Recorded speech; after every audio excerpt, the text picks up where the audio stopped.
ಬೈಲಾಗಕ್ಕಿನ್ನ ಸ್ವಲ್ಪ ಸಮಯ ತಗೊಳುತ್ತೆ. ಯಾಕಂದರೆ ಸುಪ್ರೀಂ ಕೋರ್ಟಲ್ಲಿ ರದ್ದಾಗಿರೋದ್ರಿಂದ ಸೆಷನ್ ಕೋರ್ಟಲ್ಲಿ ಅಷ್ಟು ಈಸಿಯಾಗಿ ಇವಾಗ ಬೇಲ್ ಆಗೋದು ಖಂಡಿತ ಡೌಟು. ಇದೊಂದೇ ಪ್ರಕರಣ ಈ ಥರ ಕೊಲೆ ಪ್ರಕರಣ ಅಂತ ಆಗಿರೋವಂಥದ್ದು ಏನಲ್ಲ. ಫಸ್ಟ್ ಆಫ್ ಆಲ್ ದರ್ಶನ್ ಪ್ರಕರಣದಲ್ಲೇ ಭಾಳ ಮುತುವರ್ಜಿ ವಹಿಸಿ ಅದನ್ನು ಚಾರ್ಜ್ ಶೀಟ್ಗಳನ್ನ ಫೈಲ್ ಮಾಡಿರೋದು ನೋಡಬೇಕು. ಒಂದು ಗ್ರಂಥಗಳ ಥರ ಫೈಲ್ ಮಾಡ್ತಾರೆ. ಅಂಥದ್ರಲ್ಲಿ ಈ ಕೇಸ್ಗೆ ಹೋಗ್ತಾರೆ ಅಂದರೆ ಖಂಡಿತ ಇದರಲ್ಲಿ ರಾಜಕೀಯದ ಕೈವಾಡ ಇದ್ದೇ ಇರುತ್ತೆ. ಇಲ್ಲದೆ ಖಂಡಿತ ಆಗಿಲ್ಲ. ಪೊಲಿಟಿಕಲಿ ಮೋಟಿವೇಟೆಡ್ ಖಂಡಿತ ಇದೆ ಇದು. ನಾನು ಫ್ರಮ್ ಡೇ ಒನ್ನಿಂದ ಹೇಳ್ತಾ ಇದ್ದೀನಿ ದರ್ಶನ್ ಅವ್ರ ಇನ್ವಾಲ್ವ್ಮೆಂಟ್ ಇದರಲ್ಲಿ ಇಲ್ಲ ಅಂತ. ಅದರಲ್ಲೂ ಕೂಡ ನಾನು ಪವಿತ್ರ ಗೌಡ ವಕೀಲ ಆಗಿ ನಾನು ಹೇಳೋದೇನೆಂದರೆ ಪವಿತ್ರ ಗೌಡಗಂತೂ ಇದ್ರ ಬಗ್ಗೆ ನಾಲೆಡ್ಜೇ ಇಲ್ಲ. ಎಲ್ಲೋ ಒಂದು ಕಡೆ ಪವಿತ್ರಗೋಸ್ಕರ ದರ್ಶನ್ ಹಿಂಗೆ ಮಾಡಿದ್ರು ಅಂತ ಅವ್ರ ಅಭಿಮಾನಿಗಳಲ್ಲೂ ಕೂಡ ಪವಿತ್ರನ ಒಂಥರ ವಿಲನ್ ಥರ ನೋಡಿದ್ರು. ಖಂಡಿತ ಅದೆಲ್ಲ ಸುಳ್ಳು. ನಾರಾಯಣ್ ಸರ್ ನಮಸ್ತೆ. ನಮಸ್ಕಾರ ಸರ್. ನಾವು ಇತ್ತೀಚೆಗೆ ನೋಡ್ತಿರ್ಬೋದು, ಅಂದರೆ ನಮ್ಮ ಸ್ಯಾಂಡಲ್ವುಡ್ಡಿನ ವಿಚಾರವಾಗಿ ಮಾತಾಡಿದ್ರೆ ಅಂದರೆ ದರ್ಶನ್ ಅವರ ವಿಚಾರ ಆಗಿರ್ಬೋದು, ಪವಿತ್ರ ಗೌಡರ ವಿಚಾರ ಆಗಿರ್ಬೋದು, ಮತ್ತೆ ಒಂದು ಜಾಮೀನು ರದ್ದಾಗಿ ಅವರು ಮತ್ತೆ ಪರಪ್ಪನ ಅಗ್ರಹಾರ ಸೇರಿರುವಂಥದ್ದು. ಸೊ ಇದು ಮತ್ತೆ ಅಂದರೆ ಸರ್ ಇದು ಮುಂದೆ ಯಾವಾಗ ಬೇಲ್ ಆಗಬಹುದು, ಮತ್ತೆ ಅವ್ರು ಯಾವಾಗ ಹೊರಗಡೆ ಬರಬಹುದು, ಯಾವ ರೀತಿ ಆಗ್ಬೋದು ಸರ್ ಮುಂದೆ ಅಂತ? ಬೇಲ್ ಆಗಕ್ಕಿನ್ನ ಸ್ವಲ್ಪ ಸಮಯ ತಗೊಳುತ್ತೆ. ಯಾಕಂದರೆ ಸುಪ್ರೀಂ ಕೋರ್ಟಲ್ಲಿ ರದ್ದಾಗಿರೋದ್ರಿಂದ ಸೆಷನ್ ಕೋರ್ಟಲ್ಲಿ ಅಷ್ಟು ಈಸಿಯಾಗಿ ಇವಾಗ ಬೇಲ್ ಆಗೋದು ಖಂಡಿತ ಡೌಟು. ಆ್ಯಂಡ್ ಹೈಕೋರ್ಟಲ್ಲಿ ಕೂಡ ಒಂದು 50-50 ಅದಷ್ಟು ಈಸಿಯಾಗಿ ಹೇಳೋಕ್ಕಾಗಲ್ಲ. ಆ್ಯಂಡ್ ಯಾವಾಗ ಬೇಲ್ ಆಗ್ಬೋದು ಅಂದರೆ ಮೊದಲು ಇದು ಕೇಸ್ ಟ್ರಯಲ್ಸ್ ಕಮೆನ್ಸ್ ಆಗಬೇಕು, ಟ್ರಯಲ್ ಸ್ಟಾರ್ಟ್ ಆಗಬೇಕು. It will take time. Once charge ಆಗಿ ಟ್ರಯಲ್ಗಳು ಕಮೆನ್ಸ್ ಆಗಿ ಒಂದಷ್ಟು ವಿಟ್ನೆಸ್ಗಳು ಎಕ್ಸಾಮಿನ್ ಆಗಬೇಕು. ಅದೆಲ್ಲ ಆದಮೇಲೆ ಬೇಲ್ ಬಗ್ಗೆ ಮೂವ್ ಮಾಡೋದು ಮತ್ತೊಂದ್ರ ಬಗ್ಗೆ ಆಲೋಚನೆ ಮಾಡಬೇಕಾಗುತ್ತೆ. ಸದ್ಯಕ್ಕೆ ಅದ್ರ ಬಗ್ಗೆ ಹೇಳೋಕ್ಕಾಗಲ್ಲ. ಯಾಕಂದರೆ ಟ್ರಯಲ್ ಯಾವ ಥರ ಫಾಸ್ಟ್ ಆಗುತ್ತೆ ಅಷ್ಟರ ಮಟ್ಟಿಗೆ ಈ ಬೇಲ್ ಯಾವಾಗ ಆಗುತ್ತೆ ಅಂತ ಹೇಳ್ಬೋದು. ಆದಷ್ಟು ನಮಗೂ ಇದೆ ಆದಷ್ಟು ಬೇಗ ಟ್ರಯಲ್ ಕಮೆನ್ಸ್ ಆಗಬೇಕು ಅನ್ನೋದು. ನೋಡ್ಕೊಳ್ಳೋಣ ಕೋರ್ಟ್ ಯಾವ ಥರ ಫಾಸ್ಟಾಗಿ ಮೂವ್ ಆಗುತ್ತೆ ಅನ್ನೋದ್ರ ಮೇಲೆ. ಅದು ಸುಪ್ರೀಂ ಕೋರ್ಟ್ ಕೂಡ ಆದೇಶ ಮಾಡಿದೆ, ಆದಷ್ಟು ಅತಿ ಶೀಘ್ರದಲ್ಲಿ ಇದನ್ನು ಮುಗಿಸ್ಬೇಕು ಅಂತ ಹೇಳಿದೆ. ಬಟ್ ನೋಡೋಣ, ಚೆಕ್ ಮಾಡಿ ಸರ್. ಹಾಗೇನ ಅಂದರೆ ದರ್ಶನ್ ಸರ್ ಆಗಲಿ ಪವಿತ್ರಗಳಾಗಲಿ ಹೊರಗಡೆ ಬಂದಮೇಲೆ ಅಂದರೆ ಅಭಿಮಾನಿಗಳಲ್ಲಿ ಒಂದು ಖುಷಿ ವಾತಾವರಣ ಇತ್ತು. ಅಂದರೆ ಬಂದ್ರಪ್ಪ ನಮ್ಮ ದರ್ಶನ್ ಸರ್ ಬಂದರು, ಪವಿತ್ರ ಗೌಡವ್ರು ಬಂದರು, ಏನೋ ಒಂದು ಖುಷಿಯ ವಾತಾವರಣದಲ್ಲಿದ್ದರು. ಮತ್ತು ಸಡನ್ನಾಗಿ ಈ ಥರ ಮತ್ತೆ ಹೊರಗಡೆ ಹೋದಾಗ ದರ್ಶನ್ ಫ್ಯಾನ್ಸ್ಗಾಗಲಿ ಪವಿತ್ರ ಗೌಡವ್ರ ಅಭಿಮಾನಿಗಳಿಗಾಗಲಿ ತುಂಬ ಬೇಸರ ಉಂಟು ಮಾಡ್ತು. ಅಂದರೆ ಇದು ಎಲ್ಲೋ ಒಂದು ಕಡೆ ರಾಜಕೀಯ ಕೈವಾಡದಿಂದ ಮತ್ತೆ ಇದೆಲ್ಲ ಆಗ್ತಿರುವಂಥದ್ದು ಬೆಳವಣಿಗೆ ಹೇಗೆ ಸರ್ ಅಂತ?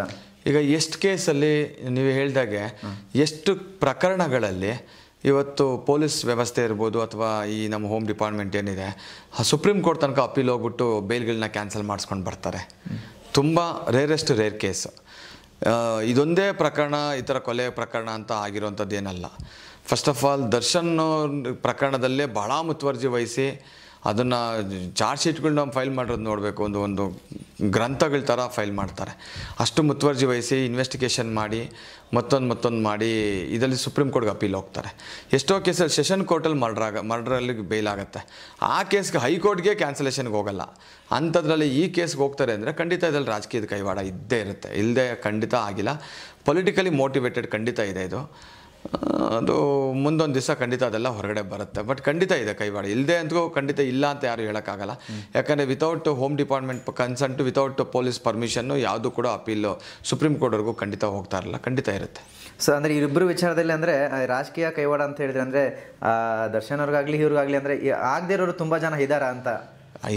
ಆಗದೆ ಇರೋದಕ್ಕೇ ಇಷ್ಟೆಲ್ಲ ಸಮಸ್ಯೆ ಆಗಿರೋದು.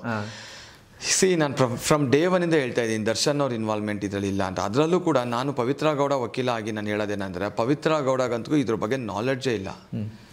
ಇದ್ರ ಬಗ್ಗೆ ಈ ಕೇಸ್ ಬಗ್ಗೆ ಇದು 1-2 ದಿವಸ ಆದಮೇಲೆ ಪೊಲೀಸ್ ಸ್ಟೇಷನ್ಗೆ ಕರೆದಿದ್ದ ದಿವಸನೇ ಏನು ಘಟನೆ ನಡೆದಿದೆ ಅನ್ನೋದ್ರ ಬಗ್ಗೆ ಗೊತ್ತಾಗಿರ್ತಕ್ಕಂಥದ್ದು.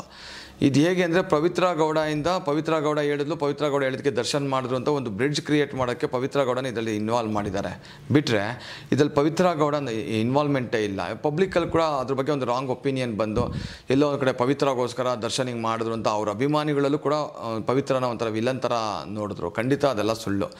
ಒಂದಲ್ಲ ಒಂದು ದಿವಸ ಈ ಟ್ರಯಲ್ ನಡೆದು ಈ ಕೇಸಿಂದ ಹೊರಗಡೆ ಬರ್ತಾರಲ್ಲ ಅವತ್ತು ಅವ್ರಿಗೆಲ್ಲರಿಗೂ ಅರ್ಥ ಆಗುತ್ತೆ, ಅರಿವಾಗುತ್ತೆ. ಪಾಪ ಇದರಲ್ಲಿ ನಿಜವಾದ ತುಂಬ ತೊಂದರೆ ಅನುಭವಿಸೋದು ಪವಿತ್ರ ಅನ್ನೋದು ಕೂಡ ಗೊತ್ತಾಗುತ್ತೆ. ಸರ್ ಅಂದರೆ ಅವರು ಇತ್ತೀಚೆಗೆ ತುಂಬ ಅಂದರೆ ಸೋಷಿಯಲ್ ಮೀಡಿಯಾದಲ್ಲಿ ಪವಿತ್ರಗಳು ತುಂಬ ಆ್ಯಕ್ಟಿವ್ ಆಗಿದ್ದರು. ಅವ್ರದ್ದು ರೆಡ್ ಕಾರ್ಪೆಟ್ ಸ್ಟುಡಿಯೋ ಆಗಲಿ ಅವ್ರದ್ದೇ ಒಂದು ಬಿಸ್ನೆಸ್ಸಲ್ಲಿ ಒಂದು ಹ್ಯಾಪಿ ಆಗಿದ್ದರು.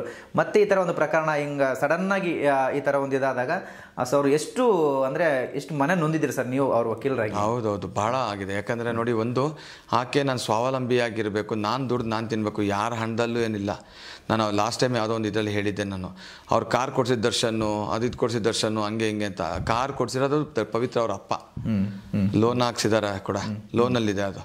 ಸೊ ಪ್ರತಿಯೊಂದು ಮತ್ತು ಕಾರ್ಪೆಟ್ ರೆಡ್ ಕಾರ್ಪೆಟಲ್ಲಿ ಮಾಡಿಕೊಂಡು ಅವರು ಅದನ್ನು ಸಖತ್ ಡೆವಲಪ್ಮೆಂಟ್ ಮಾಡಿಕೊಂಡು ಫ್ಯಾಷನ್ ಫೀಲ್ಡಲ್ಲಿ ಅದನ್ನೊಂದು ಅಭಿವೃದ್ಧಿ ಪಡಿಸ್ಕೊಂಡು ನಾನು ಸ್ವಾವಲಂಬಿಯಾಗಿ ಇನ್ನೊಂದಷ್ಟು ಜನಕ್ಕೆ ಕೆಲಸ ಕೊಡಬೇಕು, ನಾನು ಬೆಳಿಬೇಕು, 10 ಜನಕ್ಕೆ ಸಹಾಯ ಮಾಡಬೇಕು, ನಾನು ಒಂದು ಕೆಲಸ ಕೊಡಬೇಕು, ಈ ಥರ ಮೈಂಡ್ ಸೆಟ್ಟಲ್ಲಿ ಪವಿತ್ರ ಅದನ್ನು ಭಾಳ ಡೆವಲಪ್ಮೆಂಟ್ ಒಂಥರ ಕನಸಿಟ್ಕೊಂಡು ಮಾಡ್ತಾಯಿದ್ರು. ಜೊತೆಗೆ ಸಿಂಗಲ್ ಪೇರೆಂಟು, ಅವರು ಒಬ್ಬಳೇ ಮಗಳು. ಏಕಾಏಕಿ ಹಿಂಗೆ ಹೋದಾಗ ಖಂಡಿತವಾಗಿಯೂ ಅದ್ರ ಕಷ್ಟ ಅದು ಅವ್ರಿಗೆ ಮಾತ್ರ ಗೊತ್ತಿರುತ್ತೆ, ಅದ್ರ ನೋವು ಅವ್ರಿಗೆ ಮಾತ್ರ ಗೊತ್ತಿರುತ್ತೆ. ಅವ್ರು ವಕೀಲರಾಗಿ ಅವರ ಮತ್ತೆ ಹೇಳ್ಕೊಂಡಾಗ ಖಂಡಿತ ಸ್ವಲ್ಪ ಎಮೋಷ್ನಲಿ ನನಗೂ ಕೂಡ ಹರ್ಟ್ ಆಯಿತು. ಸೊ ಇವೆಲ್ಲ ನೋಡೋಕ್ಕೆ ಹೋದಾಗ ಖಂಡಿತವಾಗ್ಲೂ ಭಾಳ ಬೇಜಾರಾಯಿತು, ಇದು ಆಗಬಾರ್ದಿತ್ತು. ಆ್ಯಂಡ್ ಎಲ್ಲೊಂದು ಕಡೆ ಇವಾಗ ಸುಪ್ರೀಂ ಕೋರ್ಟ್ ಆರ್ಡರ್ ಕೂಡ ನೋಡಿದ್ರೆ ಕಂಪ್ಲೀಟ್ಲಿ ಇವರು ನಾವೇ ನಮ್ಮ ಕಡೆಯಿಂದ, ನಾನು ಸುಪ್ರೀಂ ಕೋರ್ಟಲ್ಲಿ ನಾವು ಅಡ್ವೊಕೇಟ್ ಅಲ್ಲ, ಬೇರೆ ಅಲ್ಲಿ ಯಾರೋ ಮಾಡಿದರು. ಸೊ ಅಲ್ಲಿ ಅವರು ಕೂಡ ರಿಟರ್ನ್ ಸಬ್ಮಿಷನ್ಸ್ ಎಲ್ಲ ಹಾಕಿದರು, ಅದನ್ನು ಎಲ್ಲ ಅಷ್ಟಾಗಿ ಕನ್ಸಿಡರ್ ಮಾಡಿಲ್ಲ. ಆಲ್ಮೋಸ್ಟ್ ಮ್ಯಾಕ್ಸಿಮಮ್ ಕಾನ್ಸಂಟ್ರೇಟ್ ದರ್ಶನ್ ಇದ್ರ ಮೇಲೆ ಮಾಡಿದ್ದಾರೆ. ಯಾಕಂದ್ರೆ ಒಂದು ದರ್ಶನ್ ಕೇಸು ಜೈಲಲ್ಲಿ ಇರಬೇಕಾದ್ರೆ ಒಂದು ಟೀ ಕುಡಿತಾಯಿದ್ರು ಅನ್ನೋದು ಕೇಸು ಫೋಕಸ್ ಮಾಡಿದ್ದಾರೆ.